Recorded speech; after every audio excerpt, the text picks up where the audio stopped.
हे शौनक जी, मृकंड ऋषि ने अपने पुत्र मार्कंडे के सभी संस्कार समय समय पर किए। मार्कंडे जी विधिपूर्वक वेदों का अध्ययन करके तपस्या और स्वाध्याय से संपन्न हो गए। उन्होंने आजीवन ब्रह्मचर्य का व्रत ले रखा था, शांत भाव से रहते थे, सिर पर जटाएं बढ़ा रखी थी, वृक्षों की छाल का वस्त्र पहनते थे। वे अपने हाथों में कमंडलू और दंड धारण करते, शरीर पर यज्ञोपवीत और मेखला शोभायमान रहती। काले मृग का चर्म, रुद्राक्ष माला और कुश यही उनकी पूंजी थी। यह सब उन्होंने अपने आजीवन ब्रह्मचर्य व्रत की पूर्ति के लिए ही ग्रहण किया था।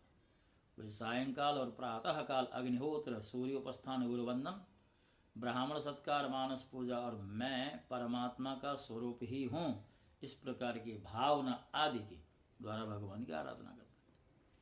सायं प्रातः भिक्षा लाकर गुरुदेव के चरणों में निवेदन कर देते और मौन हो जाते। गुरु जी की आज्ञा होती तो एक बार खा लेते, अन्यथा उपवास ही करते, अर्थात भोजन में भी अपनी स्वतंत्रता नहीं समझते थे। तो इस प्रकार उन्होंने तपस्या और स्वाध्याय में तत्पर रहकर करोड़ों वर्षों तक भगवान की आराधना की और उस मृत्यु पर भी विजय प्राप्त कर ली, जिसको जीतना बड़े बड़े योगियों के लिए कठिन है। मार्कंडी जी की जो मृत्यु विजय उसे देख करके ब्रह्मा, भृगु, शंकर, दक्ष प्रजापति, ब्रह्मा जी अन्य पुत्र तथा मनुष्य, देवता, पितर एवं अन्य सभी प्राणी विस्मित हो गए। आजीवन ब्रह्मचर्य व्रतधारी एवं योगी मार्कंडी जिस प्रकार तपस्या, स्वाध्याय, संयम आदि के द्वारा अविद्या आदि सारे क्लेशों को मिटाकर शुद्ध अंतःकरण से इंद्रियातीत परमात्मा का ध्यान करने लगे। मार्कंडी जी महायोग के द्वारा अपना चित्त भगवान के स्वरूप में जोड़ते रहे। ब्रह्मा ने 7वें मनवंतर में जब इंद्र को इस बात का पता चला, तब तो वे उनकी तपस्या से शंकित और भयभीत हो गए, इसलिए उन्होंने उनकी तपस्या में विघ्न डालना था।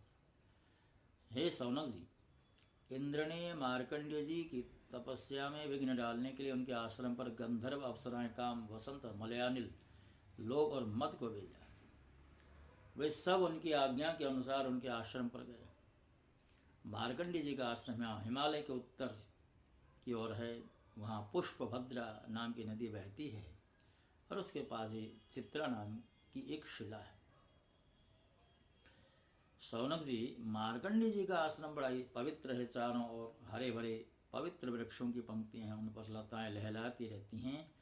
वृक्षों के झुरमुट में स्थान स्थान पर पुण्यात्मा ऋषिगण निवास करते हैं और बड़े ही पवित्र